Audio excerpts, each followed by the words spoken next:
Whip Nation, what's going on? In today's video, I'll be, doing a manager review on Hansi Flick. Basically, what I want you guys to understand is that Hansi Flick, this formation that is in front of me. It's actually a hybrid formation of a 4-2-3-1, where it would have two central defensive midfielders, and you'd have an attacking mid or a cam. In this formation, the reason why it's hybridized is because you can actually use a central midfielder and a second striker. So with this being said, now I'm just going to explain to you guys the system as to how it goes and why it's so important. So with this formation, what happens is that it actually attacks centrally and the defensive line is very high. So your most important players, well, one of your most important pairs of players are your defenders. So what you need to understand is that you need two quick defenders or two quick centre backs. If you don't have two quick centre backs, let's say for instance you're using Beckenbauer and Thiago Silva, or Sol Campbell and Thiago Silva, as fast as you may think they are, if somebody plays the over-the-top ball, you may not be able to reach back quicker. So you put yourself at a disadvantage. So what you need to do is pair up at least one quick centre back in the mix. So in this case, I have two. I have Koulibaly and I have Van Dijk. You can use Delete, you can use Varane, you can use. Just make sure that you have a quick centre back in the mix. I prefer to use two quick centre backs, and it always or almost always stops long ball spamming, especially from Haaland and other persons. Your wingbacks are very instrumental in this whole thing, because what happens is that they actually play the most important role in attacking. So your wingbacks are actually the ones who overlap with your flank players, because you see these flank players right here that I'm showing you. Your flank players actually tuck in, because what they do is that them tucking in actually forces all of the defenders or the opponent's players to really go inside. So what that does is it creates space for your wing backs now to now advance. So when your left mid and your right mid tuck in, this is when your left back and your right back just go beyond them, and that's when they get to crossing the ball. And the good thing about that is that with them overlapping and them and your flank players tucking in, you have more persons entering the box. So when you cross in the ball, you have at least 2 or 3 persons to really serve the ball to. Because what happens is that, let's say for instance Trent advances forward. If Trent advances forward and he's involved in the attack, then Roberto Carlos comes back, Koulibaly goes over a little bit, Van Dijk goes over a little bit, and Roberto Carlos is around here attacking.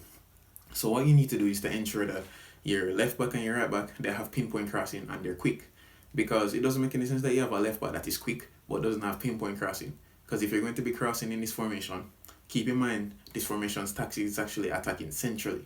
But you can't always defeat another formation or defeat another player online by just attacking centrally. You have to go on the wing sometimes. Yes, because you're going to become predictable. If you're always going on the middle, they're going to start tracking your runs and then nothing is going to go through. So what you do is you obviously start by going through the middle.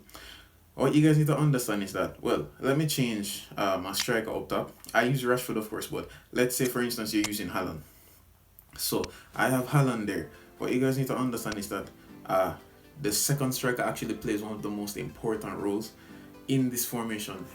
Everybody plays an important role, but I'm just saying the second striker, because in this case he's a dummy runner. So what he does is he basically distracts the defense, but at the same time he's there to really well, the striker is basically a number 9. If you watch football, you know a number 9 is a hold up play striker, and what that does is that he usually holds up the ball so that others can really pass it. He's more like a target man, but at the same time he's a poacher.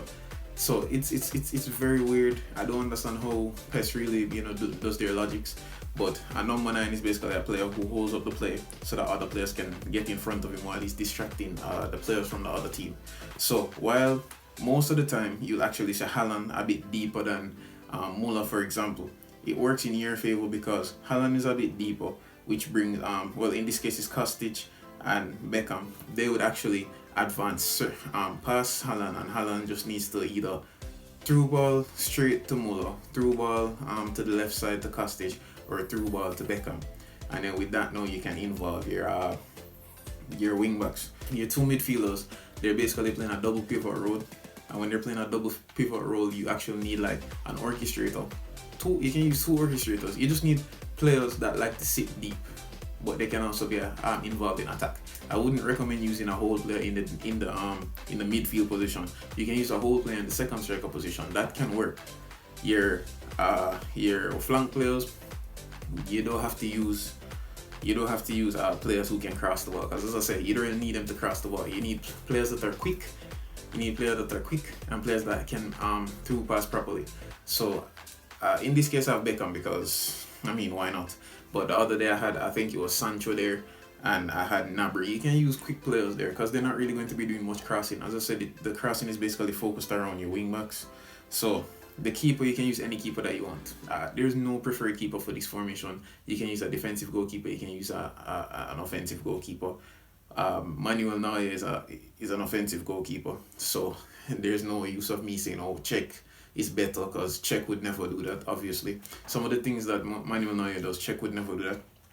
And some of the things that Czech does, Manuel Neuer would never do that.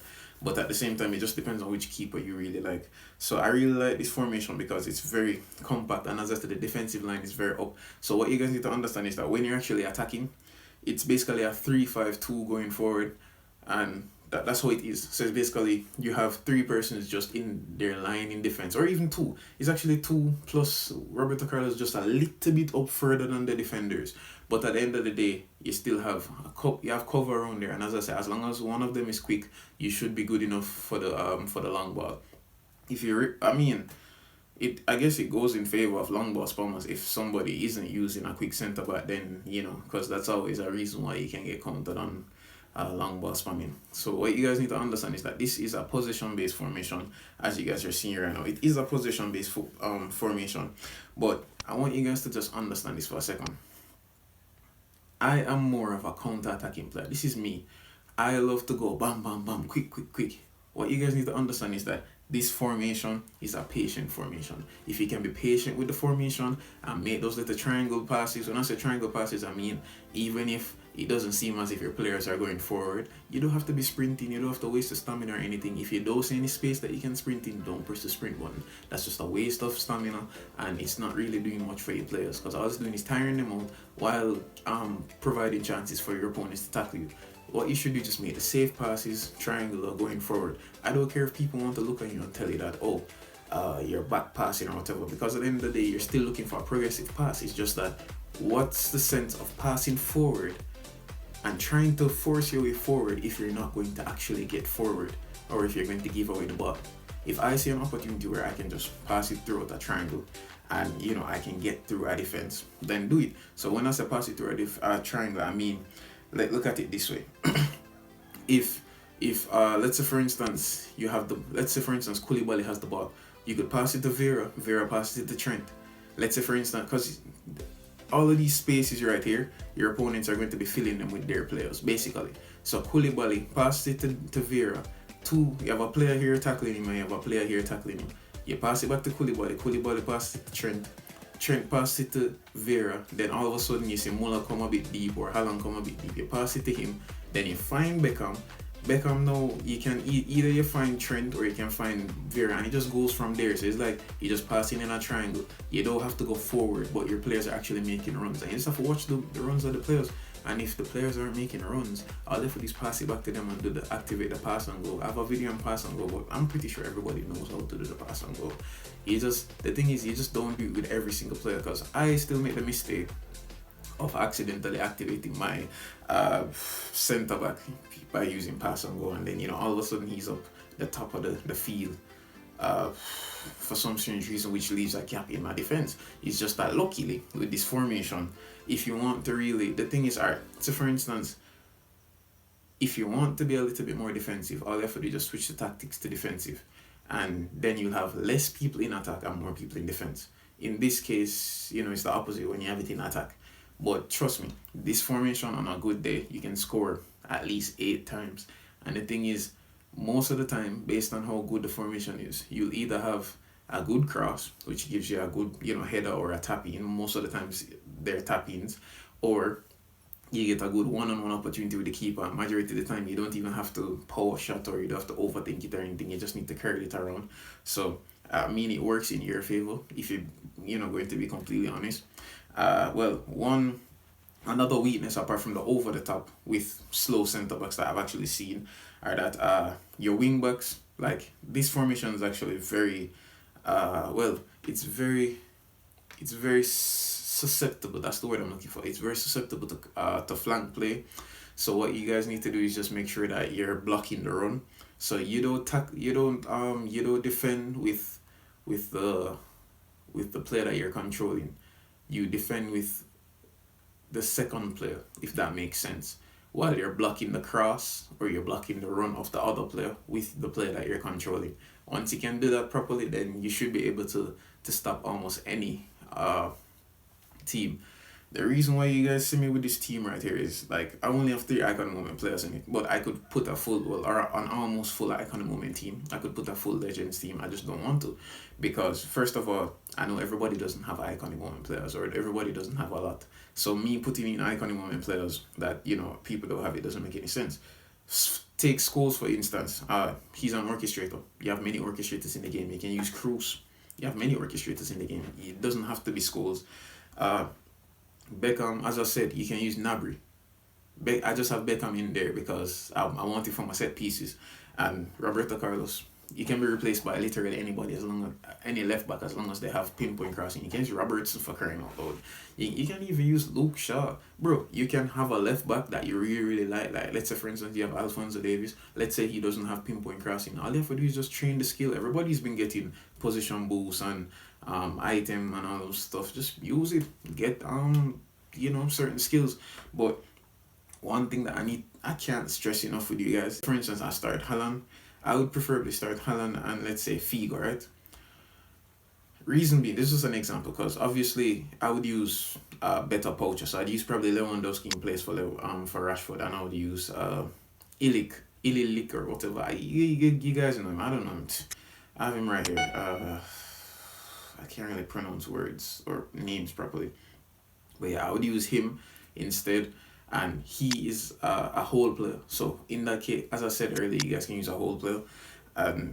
Yeah, the reason why I do that is because you see Haaland is actually a second striker. I mean, it's actually a super sub. Don't listen to me. Haaland and Muller are super subs. So when you reach like 50-60 minutes in the game, you can sub them on and you just watch the magic. Trust me, I don't understand why super subs are actually that sick in the game, but they save me a lot of times. And I'm playing, like, I don't know if it happens to you, but I'm playing full icon moment teams against icon moment Romini, icon moment Messi, icon moment Pearl, icon moment Ronaldinho, etc. And I'm winning matches. Or I could be 2-0 down at halftime, and all of a sudden, second half, I do my little subs, I start, playing more patiently, because you have nothing to lose anyway, so might as well just, continue what you're doing before and see if there is any difference. All of a sudden, you score 2-3 goals, and you're like, what in the world? So as I said, this formation is very good. It's very good for keeping a clean sheet. It's very good for scoring a lot of goals. It's very good. Not going to say you're going to win every single match, because that's virtually impossible, but I've basically, brought up my rank like 100 and add more by just using this formation. And these players, I haven't even put up the, more iconic women players or more legends or whatever. I prefer to use the base team that can actually have bad condition. They might not even be in form. Like, they might even be on D form and I'm still using them, and But yeah, I hope that you guys really understood how to really use the formation. I hope that, you guys got really a better grasp of all of these stuff. Comment down below which other manager you'd like to see me review. Sharc Gaming, and I'm out.